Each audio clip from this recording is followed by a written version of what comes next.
मी बिनीवाले, सारा बिनीवाले. आजचं म्युझिक आणि माझं इंट्रोडक्शन ऐकून तुम्हाला कोणी आठवलं का? Correct, James bond. जेम्स बॉन्डला कोण नाही ओळखत? He is a very famous spy. तर आज नवरात्रीचा 6वा दिवस आहे. आजचा रंग ग्रे म्हणजे राखाडी आहे. त्या निमित्ताने मी तुम्हाला the first Indian lady spy म्हणजेच पहिली महिला गुप्तहेर ह्यांच्याबद्दल एक गोष्ट सांगणार आहे. आणि त्या होत्या सरस्वती राजामणी. बर्मा म्हणजेच आत्ताचा म्यानमार यात एक रंगून म्हणून गाव होतं. त्यात एका छोट्याशा मुली राजमणीचा जन्म झाला. रंगूनमध्ये तिच्या वडिलांची एक सोन्याची खाण होती. तिच्या परिवारातील प्रत्येक सदस्य हे भारताच्या स्वतंत्रतेसाठी स्ट्रॉंग सपोर्टर होते. त्यामुळे लहानपणापासूनच देशप्रेम तिच्यात जागृत झालं होतं. उस दिन लोगों ने सही सही खून की कीमत पहचानी थी, जिस दिन सुभाष ने बर्मा में मांगी उनसे कुर्बानी थी. एकदा नेताजी सुभाषचंद्र बोस रंगून मध्ये भाषण द्यायला गेले होते.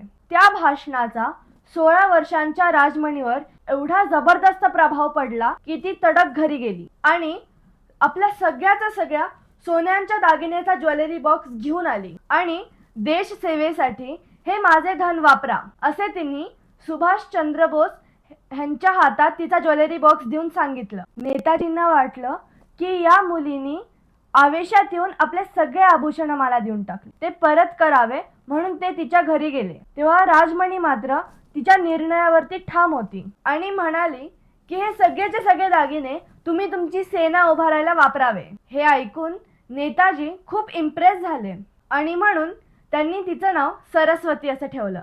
आज आपण त्यांना सरस्वती राजामणी याच नावाने ओळखतो. नंतर त्या आझाद हिंद सेनाच्या झाशी की राणी या रेजिमेंटमध्ये भरती झाल्या.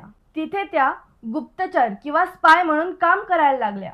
कलकत्त्यामध्ये पुरुष कामगार म्हणून त्या ब्रिटिश छावणीमध्ये काम करत होत्या. तिथे त्यांचं नाव मणी असं होतं. जवळजवळ 2 वर्ष ते वेश बदलून राहत होते आणि सगळी माहिती गोळा करत होते. एकदा त्यांना एक महत्वाची बातमी समजली. नेताजींच्या हत्येचा कट ब्रिटिशनी रचला होता.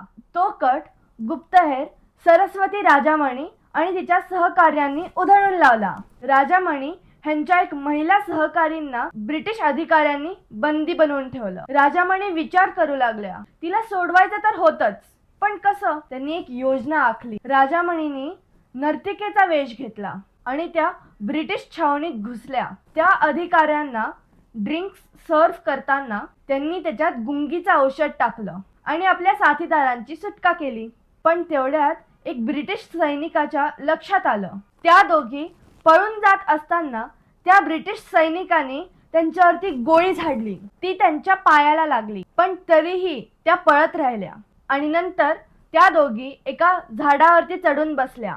तो दिवस होता 13 ऑगस्ट 1947. तब्बल 2 दिवस तो दुखरा पाय घेऊन त्या झाडावर बसून राहिल्या. 15 ऑगस्ट जेव्हा आपला देश स्वतंत्र झाला तेव्हा ते दोघे खालती उतरल्या. आपल्या भारतातील पहिल्या महिला गुप्तहेर ह्यांची ही गोष्ट. A voice of independent Indian या 2016 मध्ये रिलीज झालेल्या शॉर्ट फिल्म मध्ये आपल्याला सरस्वती राजामणी ह्या दिसतात. जर का तुम्हाला हा यूट्यूब व्हिडिओ बघायचा असेल तर लिंक डिस्क्रिप्शन मध्ये दिली आहे. त्याच शॉर्ट फिल्म मध्ये त्यांनी एक वाक्य म्हटलंय, I can is more important than IQ. तर मित्रांनो, हेच वाक्य आपण कायम लक्षात ठेवू आणि तेच फॉलो करू. असेच अजून इन्फॉर्मेटिव्ह व्हिडिओज बघण्यासाठी प्राकृत रूट्सला लाईक, सबस्क्राईब आणि शेअर करा.